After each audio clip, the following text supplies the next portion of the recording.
Radhanpur ward number 7 માં વિનય વિદ્યાલય ખાતે મતદાન મથક પર સતત 2 વખત ઈવીએમ મશીન ખોટવાઈ જતા મતદાતાઓની લાંબી લાઈનો જોવા મળી હતી। સતત 1 કલાક સુધી આ પરિસ્થિતિ સર્જાઈ હતી અને મતદાતામાં વ્યાપેલો આક્રોશ।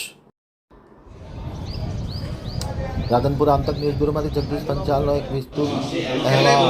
રાધનપુરમાં ચૂંટણી જંગ ચાલી રહ્યો છે ત્યારે ખાસ કરીને ઈવીએમ મશીનમાં ટેકનિકલ ક્ષતિ થતાં મતદાતાઓની લાંબી કતારો જોવા મળી હતી। ઈવીએમમાં ક્ષતિ આવતાની સાથે મતદારોને લાંબી લાઈનો જોવા મળી હતી। રાધનપુર ખાતે આવેલ વિનય વિદ્યાલય ખાતે ઈવીએમમાં ક્ષતિ સર્જાઈ હતી। વોર્ડ નંબર 7માં વિનય વિદ્યાલય મથક ઉપર ઈવીએમ ખોરવાયું હતું।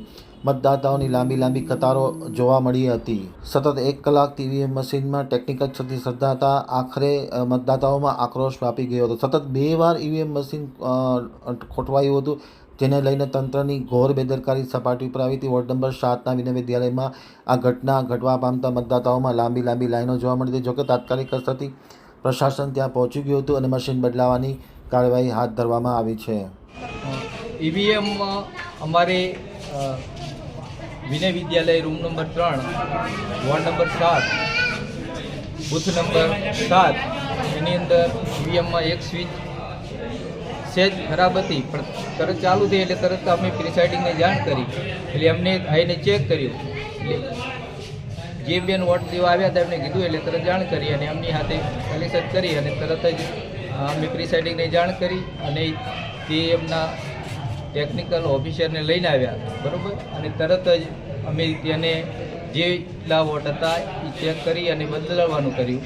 અને પછી બીજું તે ઈવીએમ બીયુસીયુ લાવ્યા, પણ તે બરાબર અમે ચાલુ નહોતું કર્યું, પણ મોકપોલ ચાલુ કરતા હતા એટલે અમને યોગ્ય અવાજ ન આવતા અમે એને કીધું કે નહીં બીજું લાવો, એટલે બીજું લેવા ગયા છે। આપણું નામ સાહેબ? મારું નામ રાઠોડ પછી ગઈરાવ। ગાડી સાહેબની આવી, ઇન્સ્પેક્ટર સાહેબની ગાડી આવી, ગાડીની અંદર પાછી જઈને તો લાઈનમાં બાપડા આવે, પણ જે કાર્ય કરતા હોય, જે મશીન શુદ્ધ સારું એનું લેવું હોય એ તો એમની જવાબદારી હોય છે।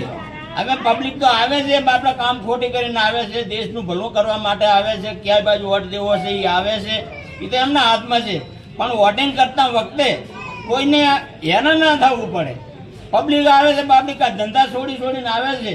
આજ 200-150 પબ્લિક આવીને પાછી જતી રહે, પાછા વોટિંગ કરવામાં બાકી રહી જાય, પછી વાંક કાઢે કે ભાઈ વોટિંગ થયું નથી, તો વોટિંગ કઈ રીતે થાય? પણ આમના મશીન બગડી જતા હોય તો વોટિંગ કઈ રીતે થાય? વોટિંગ થવાનો મતલબ એમ છે કે હાવ સુલભ લાઈનમાંથી ઊભા રહે અને સવારના 7 વાગ્યાથી કરીને સાંજના 6 વાગ્યા સુધી મશીનની કે કોઈ પબ્લિકની કોઈની પ્રોબ્લેમ ના ઊભી થવી પડે। એનું વોટિંગ બરાબર જ હોવું જોઈએ। એ વોટિંગ આવતું માણસને અને એમ કહેવાય કે ભાઈ લાઈનમાં આવી ગયો, વોટિંગ તમારું જે થઈ ગયું એ બરાબર જ છે, એટલે માણસો તો લાઈનમાં ઊભા રહેવા તૈયાર છે, વોટિંગ કરવા તૈયાર છે। પણ હવે મશીન બગડે તો કેટલી વખત માણા બાપડા કોઈ લારીયા વાળા હોય, કોઈ દુકાના વાળા હોય, કોઈ બીજા હોય, એ બધા હેરાન થતા હોય। એટલા માટે અમે તો તમને કહીએ સાહેબ કે કેના માટે કે પબ્લિક માટે કોઈ દુઃખી ના થાય, પબ્લિક માટે જનતા માટે સરકાર રચાવવા માંગી રહી હોય, શું નામ તમારું? સારા માટે આવે છે, પબ્લિક ભલું કરવા માટે। શું નામ તમારું? જય માતાજી। શું નામ તમારું? મારું નામ જગદીશ। કે આ મિશન આ ઘડિયા આમ બગડી જાય છે તો આ ગલતી છે, આ બગડવું ના જોઈએ। અમને મજૂરને હેરાન કરવા આ ના કરવું પડે। અમારે તો ધંધો હોય, ફટ દઈને અમારે ધંધા જવું હોય, કાનૂન કાયદાથી અમે ન્યાયથી બોલીએ છીએ। આ તો 2 કલાક થઈ, 2 કલાક થઈ ગઈ। और 7 नंबर वोर्ड विनय बूथनी अंदर ईवीएम बगड़ेल है। सतत 1 कलाकथी लोग हैरान थाय छे, मतदारों जो मतदान करवा छे एमनी हैरान परेशानी वधती जाय छे। हवे आ तंत्रने हूँ एवुं कहूं छुं कि जागृत थई अने ईवीएम मशीन बदली अने मतदारोने मतदान कराव।